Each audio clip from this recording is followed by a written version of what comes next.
The man known to history as Friedrich Wilhelm Nietzsche was born on the 15th of October 1844 in the village of Röhrken, near the town of Lützen, in what was then the Kingdom of Prussia. He was named after King Friedrich Wilhelm IV of Prussia, on whose birthday he was born. Friedrich's father was Ludwig Nietzsche, a 31-year-old Lutheran priest at the local church. After receiving his religious training at the University of Halle, Ludwig had spent 7 years working as a private tutor to the 3 daughters of Duke Joseph of Saxe-Altenburg, a minor prince and a veteran of the Napoleonic Wars. In 1842, soon after taking up his post at Röhrken, Ludwig met 17-year-old Franziska Oehler. The pair were married the following October, on Ludwig's 30th birthday. The daughter of the priest of the nearby parish of Porbels, Franziska was 19 years old when she gave birth to Friedrich. The couple had 2 further children, a daughter in 1846 named Elisabeth, and a son 2 years later that they named Ludwig Joseph. Nietzsche's recollections of his earliest years were dominated by his father, who was a well-respected member of their community. Living in a scholarly house, little Friedrich enjoyed playing with the books that were proudly displayed in his father's study.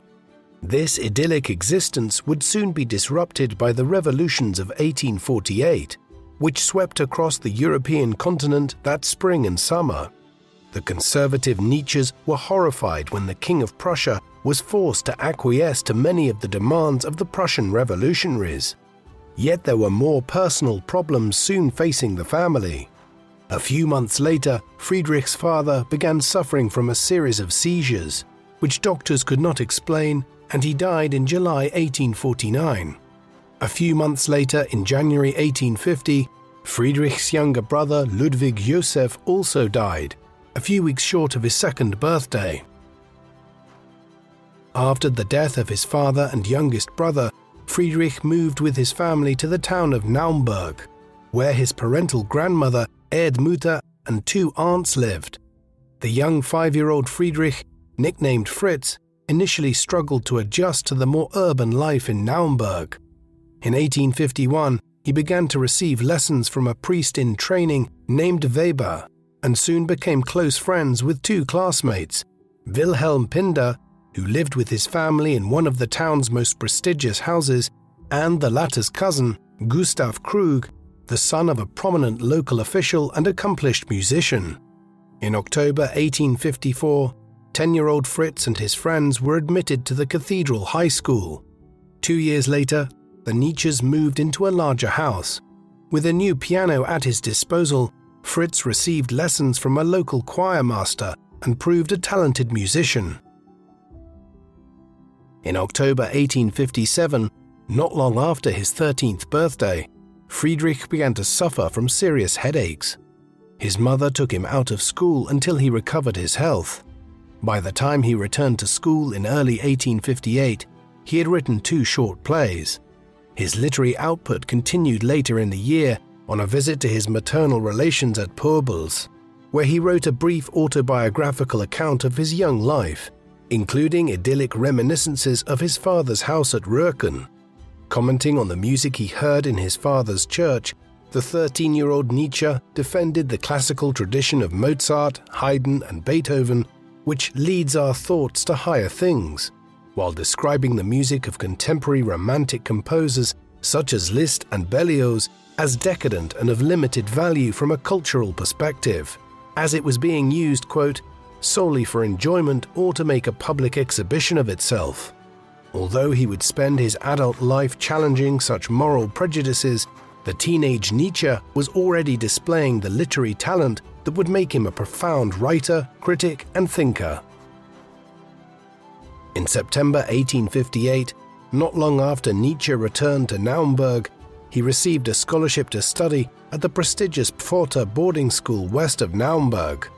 The curriculum here was typical of the 19th century and focused on the study of classical languages, including Latin, Greek, and Hebrew.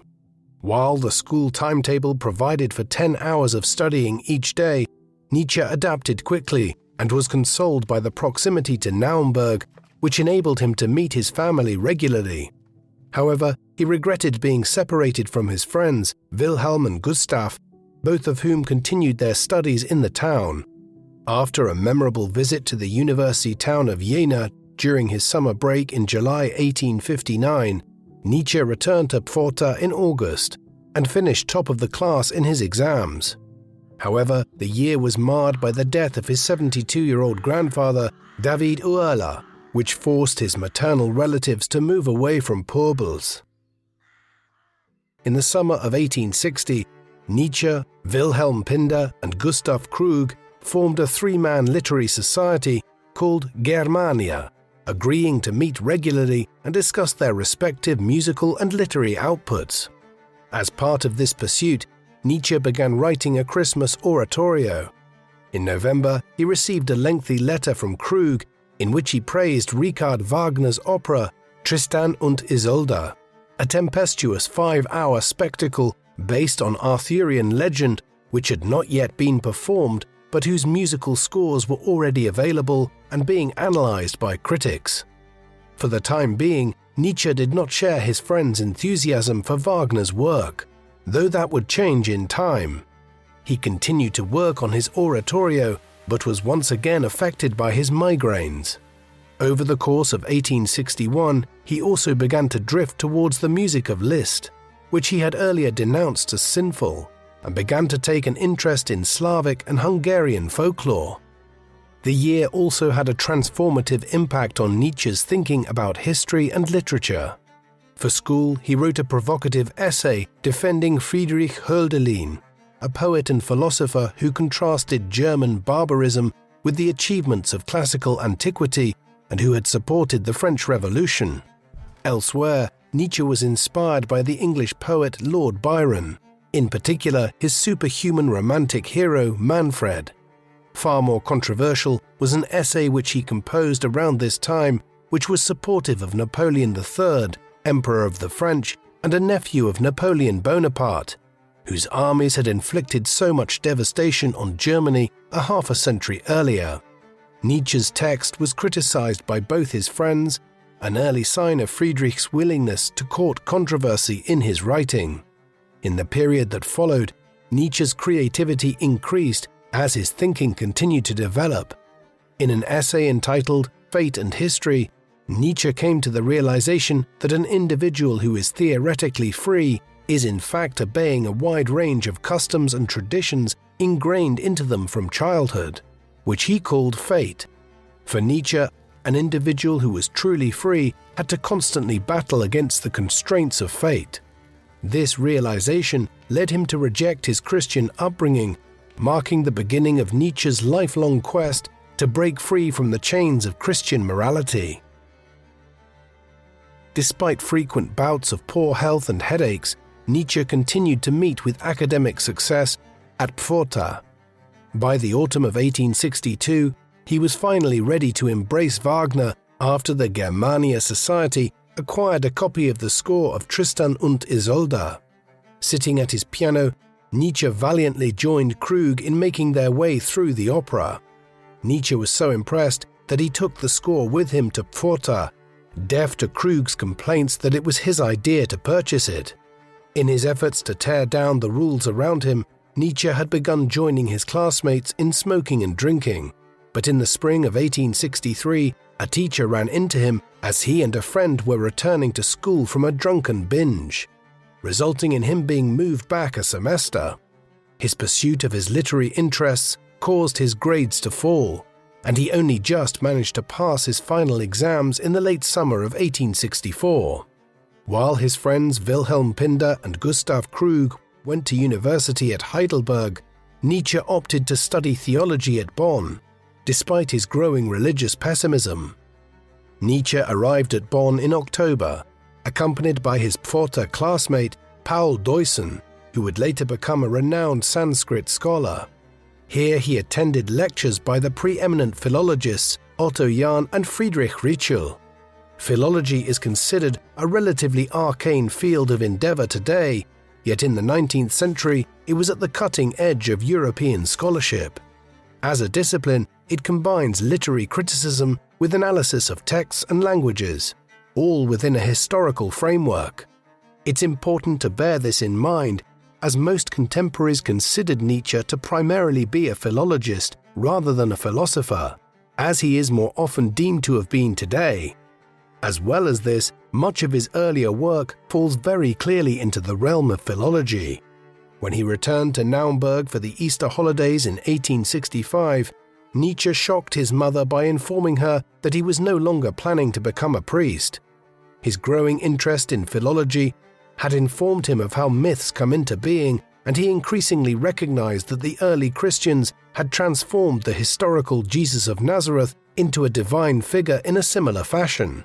Supporting his arguments with a copy of David Strauss's Life of Jesus, and which attributed the Gospels in the Bible to early Christians several decades after Jesus' death, Nietzsche stubbornly resisted his family's efforts to convince him to return to theology. When he returned to Bonn, he formally transferred to the Faculty of Philology. Nietzsche soon decided that Bonn was not for him, and opted to transfer to the University of Leipzig in his native Saxony. Aside from financial considerations, Nietzsche had decided to follow Friedrich Ritschl, who had recently been recruited by Leipzig. Soon after his arrival at Leipzig in October 1865, the 21-year-old Nietzsche discovered the work of the philosopher Arthur Schopenhauer, who would become the greatest influence on his thinking. In his book, The World as Will and Representation, Schopenhauer built on the work of his great predecessor, Immanuel Kant, by arguing that the empirical world is only a representation constructed from sensual perceptions, while the true world is defined by an unknowable will that exists among all living beings. In his efforts to understand this enigmatic force, Schopenhauer anticipated Darwin by recognizing that nature is a struggle for survival.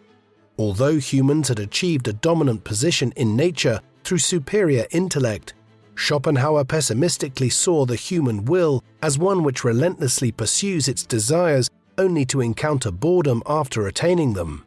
The only way to escape the suffering of the human condition was to appreciate the wonders of nature and art. In early 1866, Nietzsche furthered his intellectual pursuits by founding a philological club and presenting a paper which caught the attention of Professor Ritschl, who offered to support him in getting his work published. At this time, Saxony found itself caught up in a war between Prussia, the dominant power in northern Germany, and the Austrian Habsburg Empire, the largest German region in the south of Central Europe.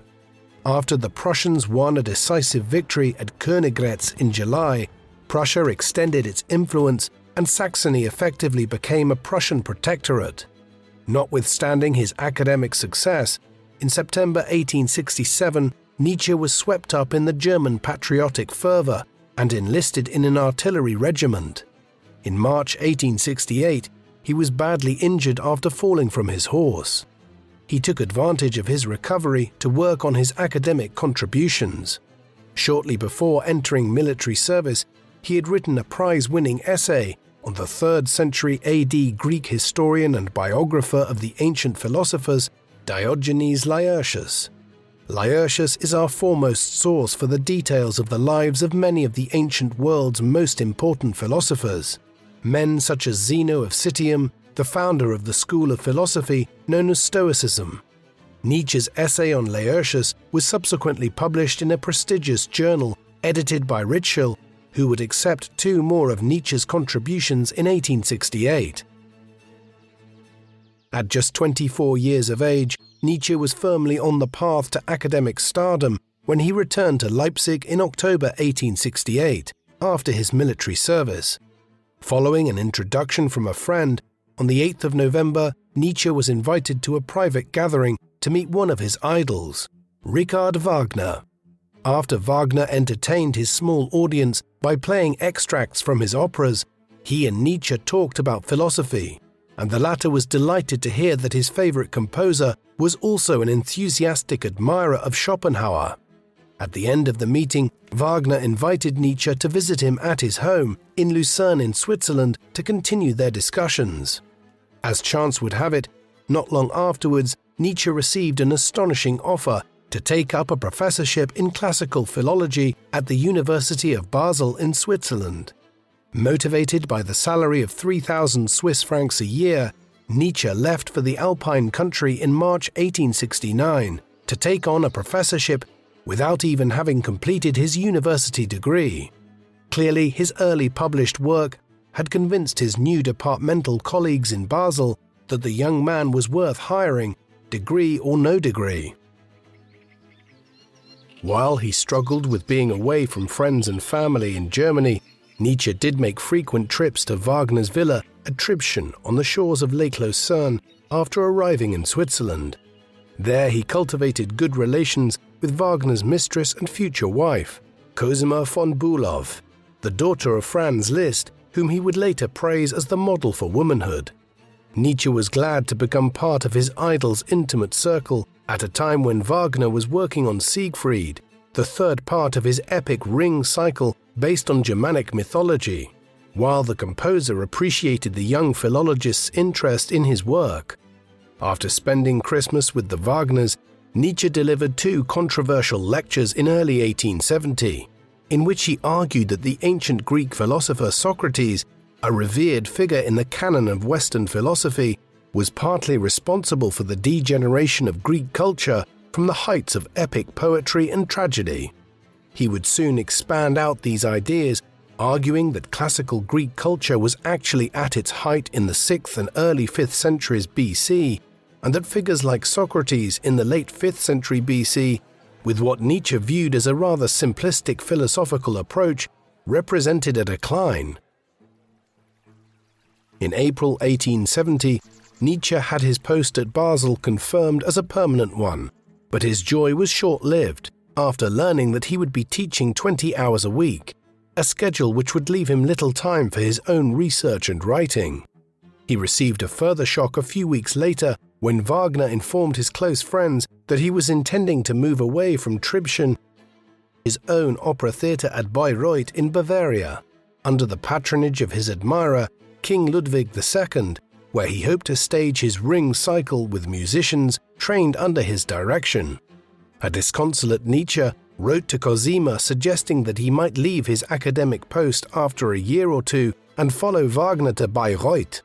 Meanwhile, Nietzsche's life was further disrupted when Napoleon III of France declared war on Prussia in July 1870.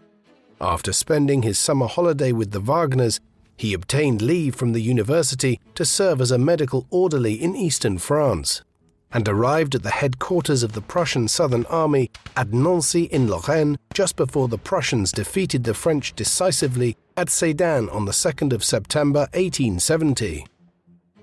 Although the Franco-Prussian War was a short one and soon ended in January 1871 with the unification of the German Empire under Prussian domination, a move orchestrated by the Prussian Chancellor Otto von Bismarck, Nietzsche's views on it evolved in the few short months of the conflict.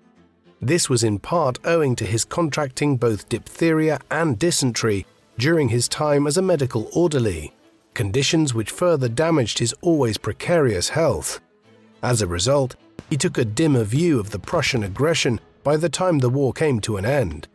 During the winter of 1870, while recovering from his ailments, he began to make plans to move away from his focus on philology in favor of studying philosophy more directly.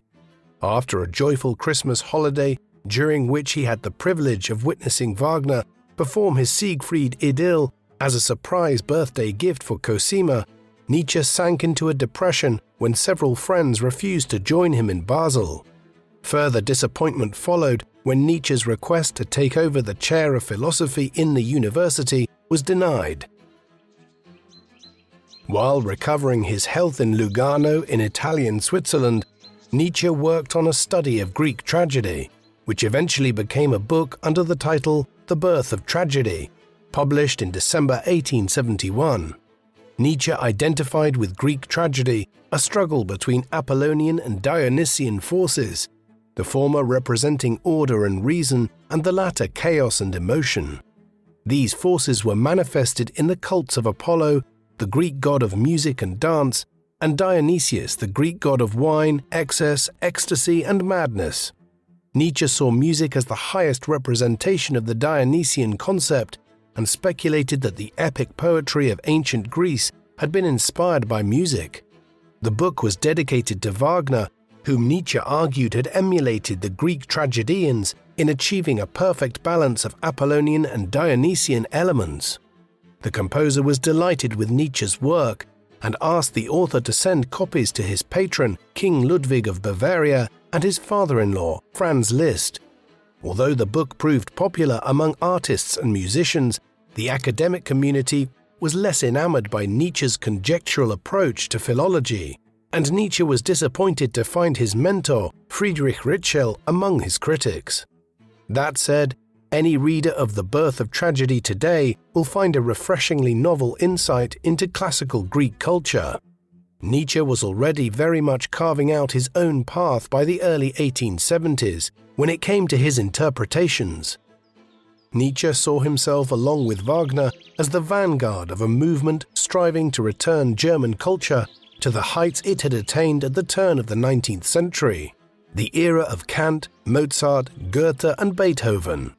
In early 1872, he delivered a series of public lectures attacking the German education system and warning against the trend towards the democratization of education. While he recognized a need for the practical training of state officials, farmers, and factory workers, he argued that cultural education and intellectualism was being denigrated by making it overly functional, with the goal that individuals should solely be training for a profession at all times, rather than engaging in scholarship as an end in and of itself. In May, he went to Bayreuth to attend a ceremony marking the laying down of the foundation stone of Wagner's new theatre at Bayreuth, an edifice built to the composer's specifications. Back in Basel, Nietzsche soon found himself in the middle of a vicious debate in the pages of the national newspapers about the merits of his book, The Birth of Tragedy.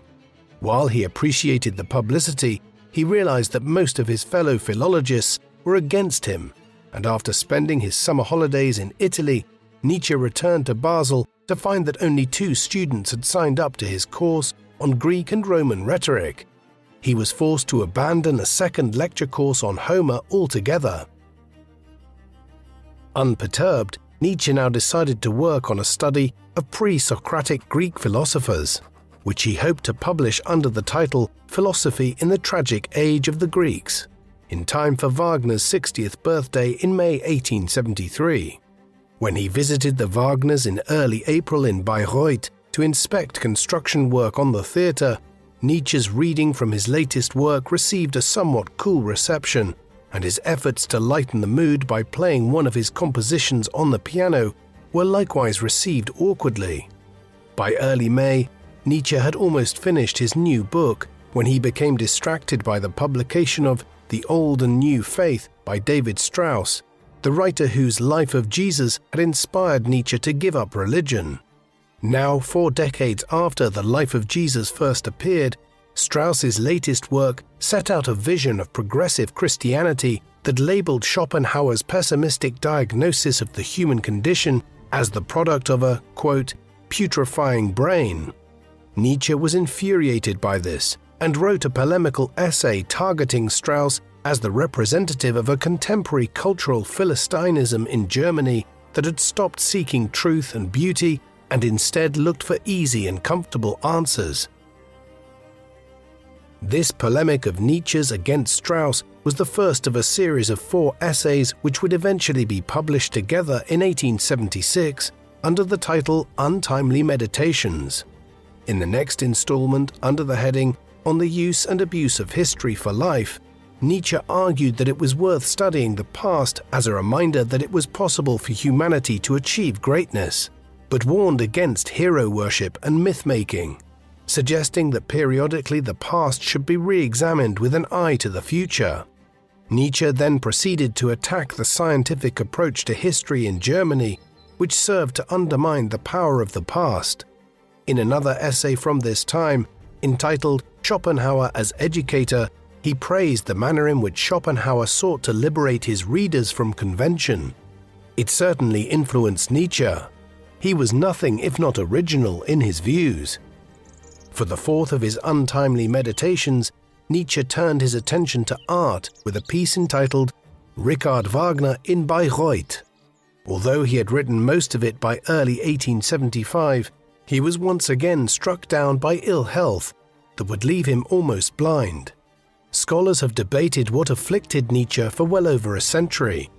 Many have concluded that he was suffering from tertiary syphilis, but it may have been a number of different ailments that gradually became worse over time, notably gastric spasms, hemorrhoids, debilitating headaches, failing eyesight, and eventually fits and fainting spells. Some have speculated that these myriad neurological issues indicate the development of a brain tumor. It was not until July 1876 that Nietzsche recovered enough from this latest bout of ill health that he managed to complete the manuscript of Richard Wagner in Bayreuth with the assistance of a young musician and admirer named Heinrich Koselleck. Copies were immediately sent out to Wagner, who urged Nietzsche to hurry to Bayreuth. Final rehearsals in advance of the premiere of The Ring Cycle in mid-August.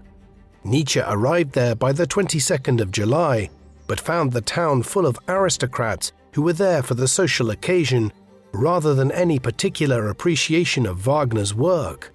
Keen to get away from the crowds, Nietzsche refused an invitation to meet the King of Bavaria. The University of Basel now granted Nietzsche a year-long sabbatical. He spent the first part of it in Italy with Malvida von Meisenburg, a German aristocrat who had turned her back on her family and befriended several prominent European revolutionaries, and was an enthusiastic admirer of both Wagner and Nietzsche's work. Although Meisenburg was 28 years Nietzsche's senior, she became one of his closest confidants after their first meeting in Munich several years earlier. Nietzsche traveled to Sorrento in the Bay of Naples with two companions, Albert Brenner and Dr. Paul Rey. Both of them had previously been his students.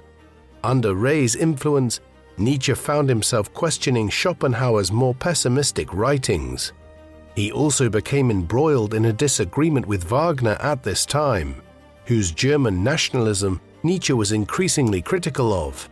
Aside from any philosophical disagreements, Wagner knew that his ambitions for Nietzsche to edit a journal to promote his ideas about music and art were unlikely to be realized, given Nietzsche's poor health. Following his return to Basel in the autumn of 1877, Nietzsche went to Dr. Otto Eiser in Frankfurt for a medical examination. The doctor diagnosed a damaged optic nerve as the source of his failing eyesight and prescribed his patient, quote, an absolute avoidance of reading and writing for years to come. This was an instruction Nietzsche was never going to even remotely consider following. During his sabbatical, Nietzsche had been working on a fifth untimely meditation about the human condition, but by the time the manuscript was completed, it had become a separate book of more than 300 pages, under the title Human, All Too Human.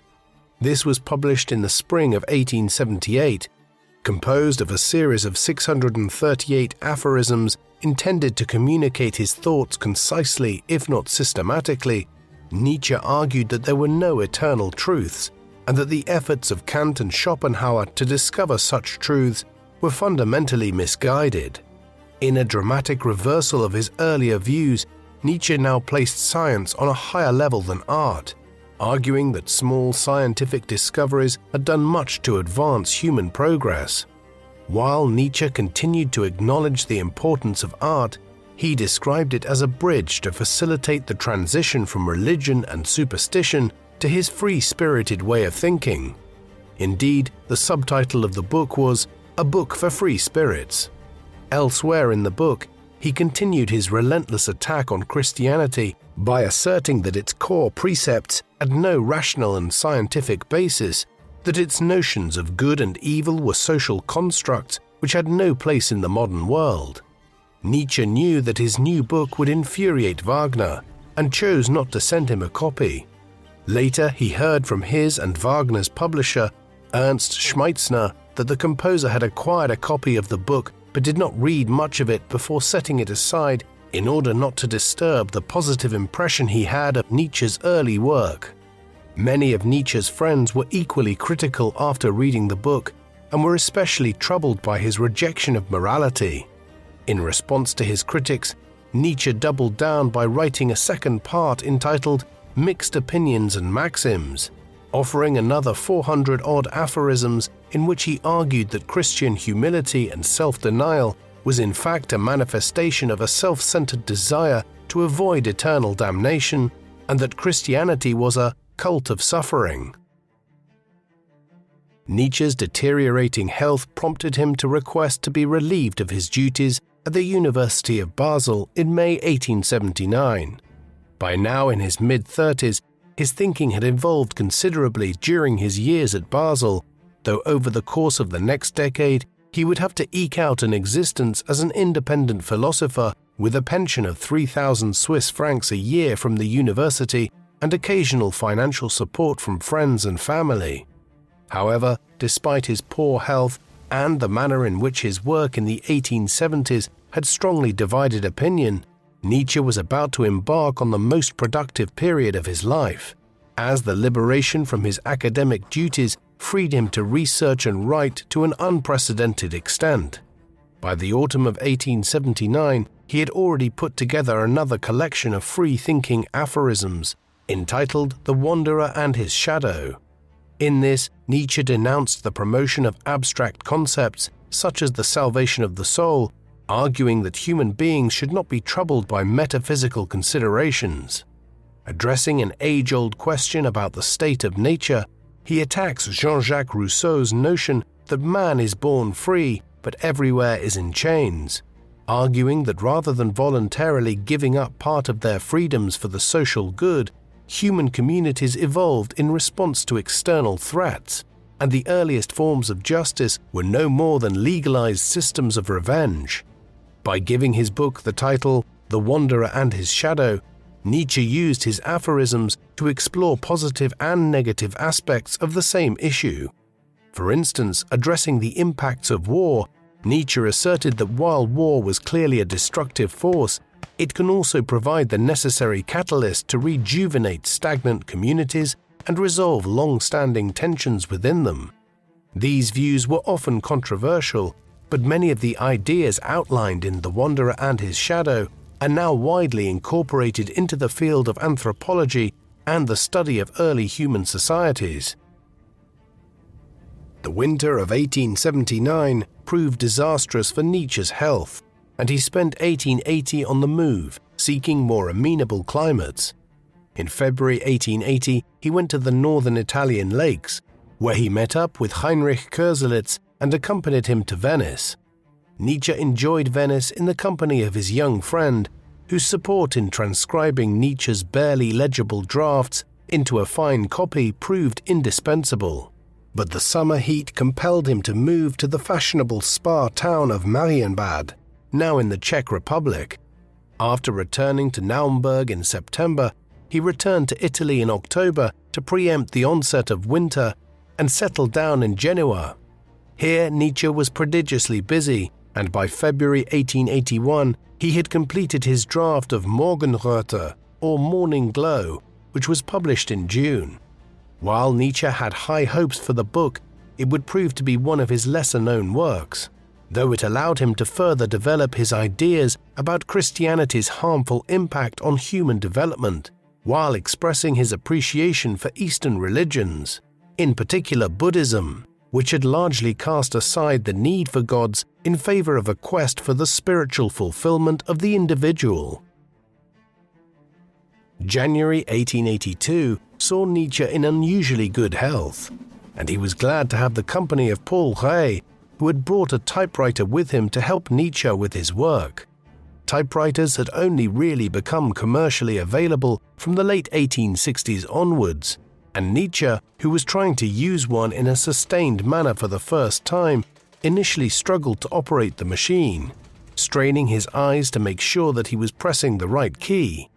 Now in his late 30s, Nietzsche made the light-hearted suggestion that he might need a wife, a subject that he had occasionally discussed before with Paul Rée and Malvida von Meisenburg during their time in Sorrento. After spending 5 weeks in Genoa with Nietzsche, Rey had continued his journey to Rome to stay with Meisenburg, in whose salon he encountered Lou Salome, a 21-year-old Russian-born poet whose iconoclastic opinions reflected her disillusionment at the religious and moral instruction she received as a student of theology.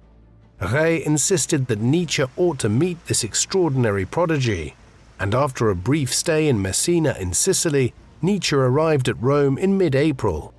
In spite of their rather awkward initial encounters in Rome, Nietzsche was soon impressed by Salome's intellect. In Salome, Nietzsche believed that he had found a young female disciple who could support his work. Although Salome later claimed that Nietzsche had proposed to her during a third meeting in Lausanne in early May, Nietzsche insisted that he was only after intellectual companionship, in contrast to Rey, who addressed incessant letters to her in distinctly romantic terms. In a plan devised by Salome, the three intended to live together in a philosophical commune in Vienna. To his skeptical friends, Nietzsche declared his intention to train Salome as his intellectual successor and preemptively denied that he had any romantic interest in her. Nietzsche had arranged for his sister Elisabeth and Salome to meet in Bayreuth in July for a performance of Wagner's opera Parsifal, based on the Arthurian knight Percival's quest for the Holy Grail, one which Nietzsche hated due to its Christian inspiration. Despite their outward display of friendship, Elisabeth Nietzsche was irritated by the young Russian. In the meantime, Nietzsche had added to his body of work with Joyous Science, in which he endorsed Charles Darwin's views on biological evolution, which were still enormously controversial over 20 years after The Origin of Species had first been published. At the same time, Nietzsche challenged the Darwinian concept of the survival of the fittest. Following this logic, the purpose of humans and all other animals was solely to survive. But Nietzsche observed that many individuals who had made the greatest contributions to human culture, such as the Renaissance artist Raphael or the composer Wolfgang Amadeus Mozart, had died young without leaving any heirs. Nietzsche argued that human existence was both comic and tragic. The comic aspect was due to the vanity of short-lived humans who believed that they could master nature, while the tragic element came from the recognition that humans are an infinitesimally small part of the cosmos. Near the end of the book, Nietzsche issued a call to his readers to wage an intellectual war on behalf of science against religion. Joyous Science is a peculiar work in many ways, one which tried to apply the evolutionary biology of Darwin to a new theory of cultural evolution. Although Nietzsche had called his book Joyous Science, he concluded that the tragic aspects of human existence would always prevail. Nevertheless, his encounters with Lou Salome had inspired within him a sense of optimism about life.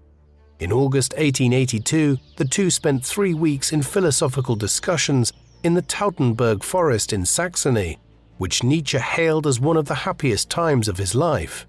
Arguments did occur, though, with his sister and mother about the propriety of his relationship with Salome, which led Nietzsche to leave Naumburg for Leipzig. There, the already precarious foundations of his triangular relationship began to crumble, as a jealous Rey resented Nietzsche's insistence on spending time alone with Salome, while the young and strong-minded Russian had no intention of submitting herself to Nietzsche's intellectual control. Nietzsche also admitted privately in his notebooks around this time that his desire for Salome had assumed a physical dimension. He was consequently immensely upset when the relationship between them all began to collapse in the weeks that followed.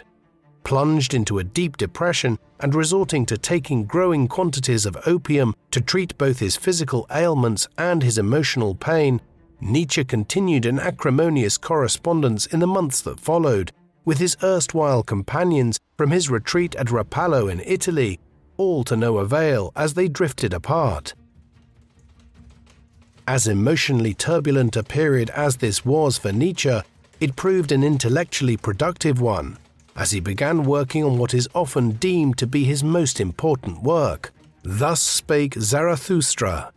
In this, he sought to establish a new philosophical framework of his own, independent of the influence of Schopenhauer, Kant, or any other philosopher.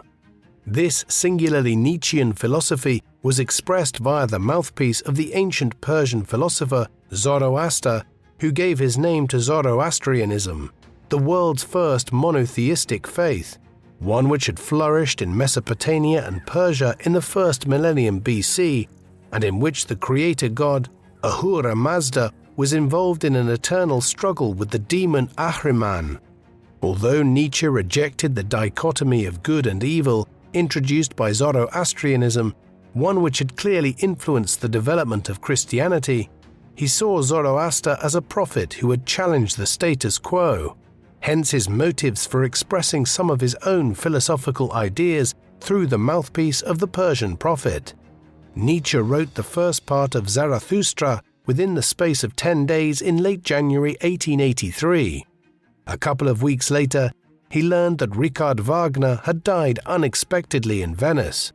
They had not seen each other in over 6 years after an acrimonious divergence of views in the mid-1870s, though Nietzsche continued to revere elements of the great composer's work. During a visit to Rome in April 1883, Nietzsche reconciled with his sister Elizabeth, whom he had earlier blamed for the wrecking of his plans with Salome.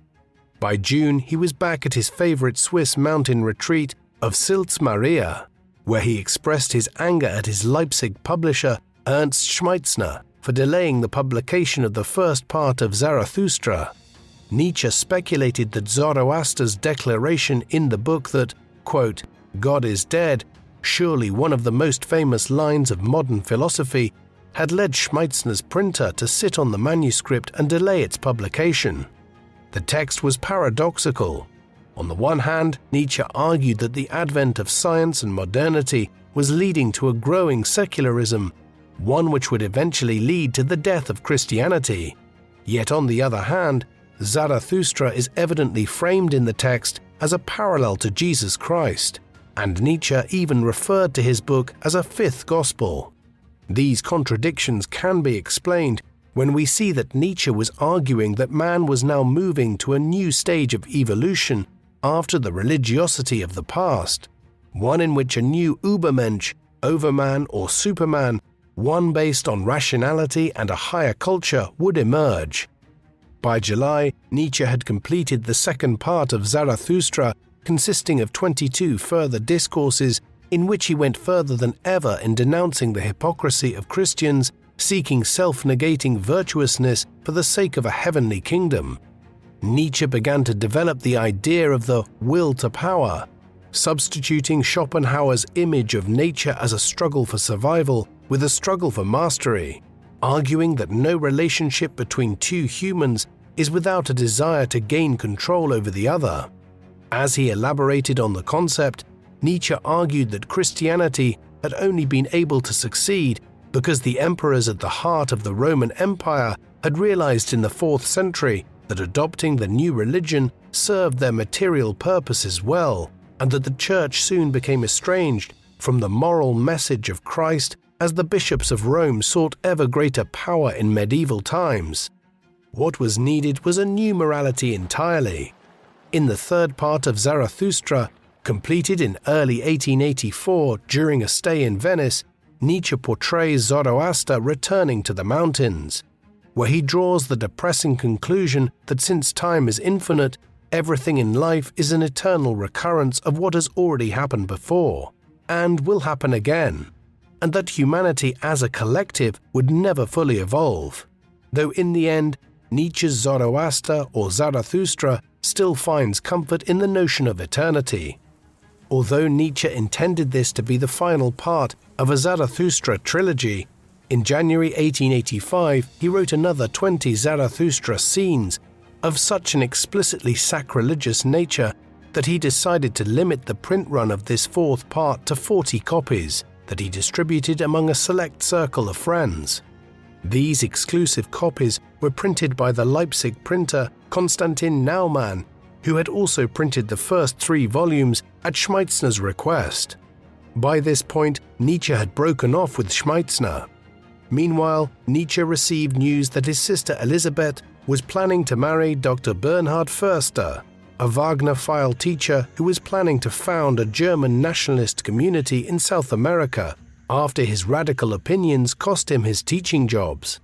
While both Nietzsche and his mother were opposed to the match, the couple married in May and would leave for Paraguay in early 1886. After completing Zarathustra, Nietzsche decided to return to writing more conventional philosophical treatises without using ancient religious philosophers as his mouthpiece. By March 1886, he had completed Beyond Good and Evil, a work he would struggle to find a publisher for and which he eventually had published at his own expense on the first print run. There were reasons for this. Zarathustra had not sold well, and hundreds of copies of it and Nietzsche's other works were languishing in storage. Publishers were reluctant to take on his books, fearing losses. The stock of his earlier books was eventually bought by the music publisher Ernst Wilhelm Fritsch. Despite his poor sales figures, Nietzsche ordered 1,250 copies of Beyond Good and Evil, regarding it as a concise statement of his thinking. This latest book was another attack on the forces of democratization and egalitarianism, which Nietzsche saw as evolving harmfully out of Christianity. Nietzsche took a stand against these developments, claiming that a great many elements of human progress and cultural creativity had taken place in aristocratic societies. Building on his belief that morality was an artificial construct designed to control people within society, Nietzsche distinguished between what he termed a slave morality and a master morality. Given his optimism about the book's potential commercial appeal, Nietzsche was deeply disappointed to learn in February 1887 that only 65 copies of Beyond Good and Evil had been sold. Among the few readers who appreciated the book was Meta von Salis, a Swiss writer and historian who had just become the first woman in Switzerland to receive a doctorate. Nietzsche and Salis had known each other since 1884 and became close friends. In the summer of 1887, Salis visited Nietzsche in Silzmaria, where, in an effort to encourage sales of Beyond Good and Evil, he began work on a follow-up volume entitled On the Genealogy of Morality. Drawing on his training in philology, Nietzsche observed that the word for good in many ancient languages derived from words denoting nobility and bravery, while bad related to words such as common or lowly. According to Nietzsche, the process of linguistic transformation began first with the ancient priestly classes of the Levant and wider parts of the Middle East, where civilization had first flourished. For these people, purity and faith were more important than nobility or courage. Out of this tradition, there later emerged the teachings of Jesus of Nazareth, who encouraged humanity to sympathize with the poor and lowly in exchange for spiritual comfort. For Nietzsche, it was the warrior class of Germanic and Scandinavian conquerors who prevented Europe from becoming a Christian theocracy after the fall of the Roman Empire. Although they adopted Christianity, the new kings established an aristocratic hierarchy that was inspired by Roman rule. However, the Protestant Reformation and the French Revolution saw a return of the slave morality in places like Calvinist Geneva in the 16th century. While many individuals will disagree with Nietzsche's arguments about morality in it, in terms of the rigor of his analysis in tracing how Judeo-Christian morality developed over a period of 3 millennia, On the Genealogy of Morality is one of Nietzsche's most significant works. Throughout the creative process for these philosophical texts, Nietzsche continued to suffer from frequent bouts of ill health. Nevertheless, during a stay in Nice in the early months of 1888, he experienced his best health for several years and conceived a 4-volume work entitled The Will to Power as the crowning statement of his philosophy. Yet as early as March, he recognized that the plan was too ambitious and abandoned it. By that time, he was searching for a new refuge and decided to head to Turin.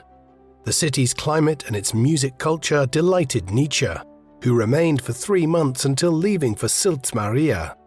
In a burst of creativity, Nietzsche wrote The Case of Wagner, a polemical critique in which he cast his erstwhile musical idol as a symbol of decadence and decay in European music and society.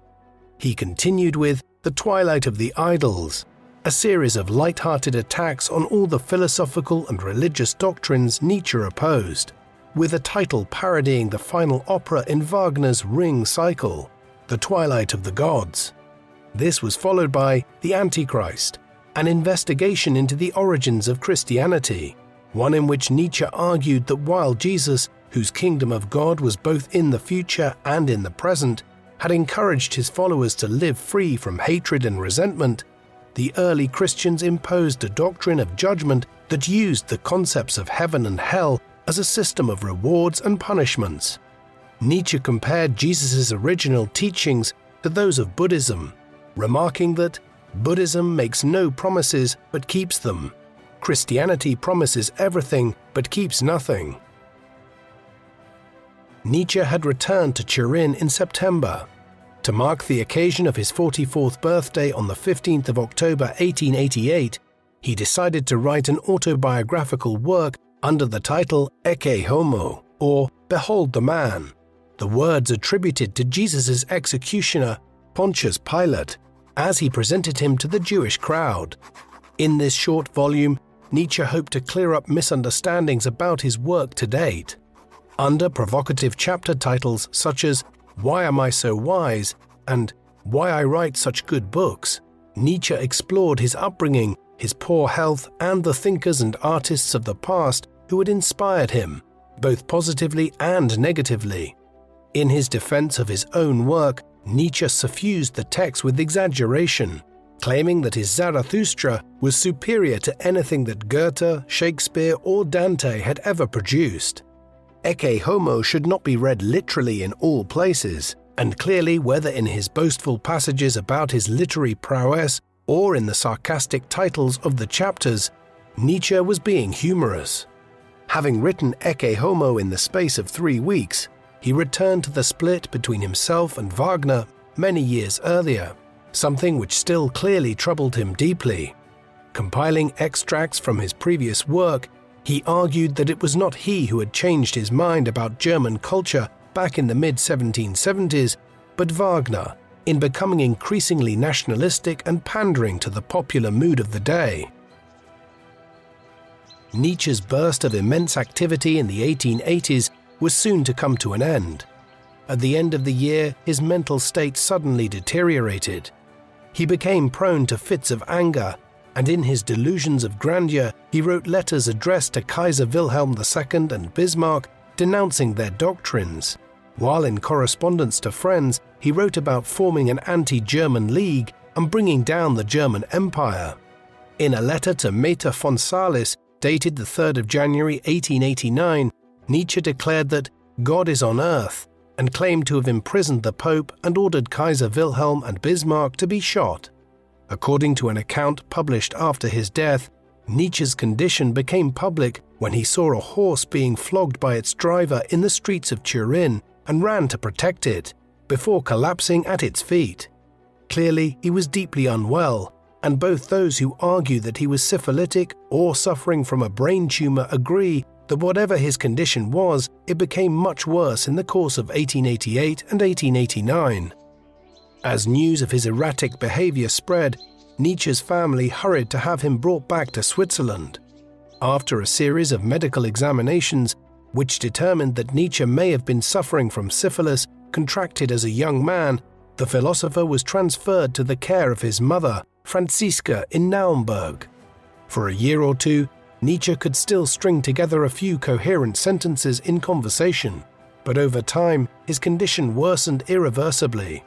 The fate of Nietzsche's final unpublished works was still up in the air until 1892, when Elisabeth gave Naumann the right to publish a second edition of her brother's complete works, edited by Heinrich Koselitz, who used the pseudonym Peter Gast that Nietzsche bestowed upon him for his musical compositions.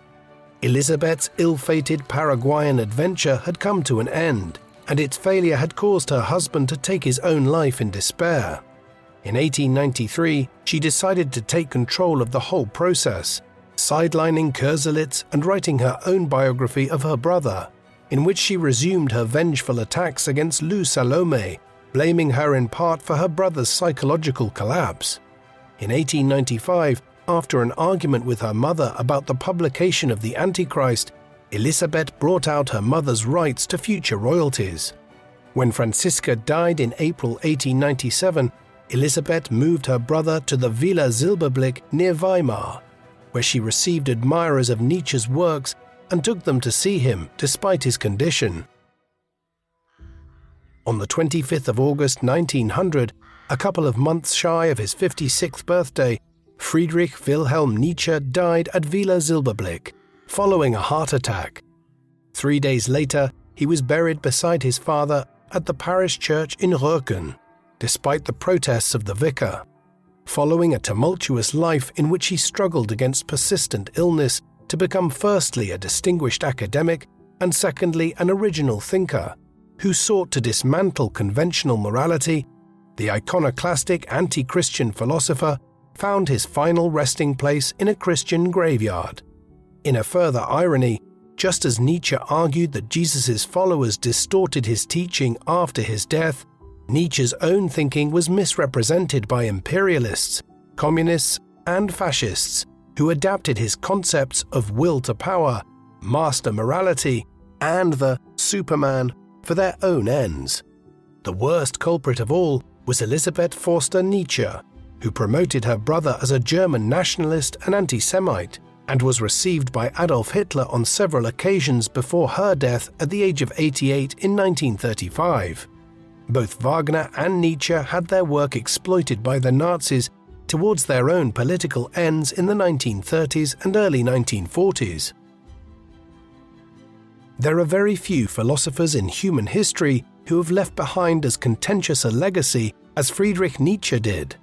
On the one hand, he has been rightly praised as one of the most startlingly original thinkers of modern times. Whether one agrees or disagrees with the conclusions he drew, there is no doubt that the arguments which he put forward in books like The Birth of Tragedy, Beyond Good and Evil, Thus Spake Zarathustra, and the essays in Untimely Meditations were extremely novel in their approach. However, many people have found his rejection of the ideas of social egalitarianism and his fundamental rejection of conventional Western morality unpalatable. That being said, the attribution of fascist views to him is not accurate. Moreover, even if one finds his arguments unpalatable, there is no denying their influence. His commentaries on the so-called death of God in an increasingly secular age foreshadowed the decline of Christian churches in 20th century Europe and laid the groundwork for much of the existential philosophy of the post-war era.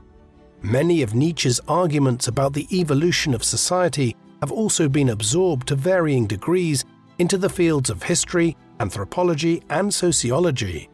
And that is perhaps the most striking thing about Nietzsche, the sheer breadth of his work. It went far beyond philosophical inquiry to embrace history, anthropology, philology, religion, literary and artistic criticism, musical theory, and much more besides. Thus, whether one loves or loathes him, there is no ignoring Nietzsche in modern scholarship. What do you think of Friedrich Nietzsche? Was he a profound and original thinker who encouraged humanity to seek improvement and scale new heights of cultural and intellectual achievement? Or was his complex philosophy the product of a tortured mind that was degenerating in many ways in the 1880s? Please let us know in the comment section. And in the meantime, thank you very much for watching. Thank you for watching People Profiles documentaries. Please subscribe if you haven't already, and don't forget to hit the bell icon to get notifications so you never miss an upload. If you would like to watch our videos with no adverts of any kind, listen to audio podcast versions of our videos, discuss history with other People Profiles fans, and much more, go to peopleprofiles.com and become a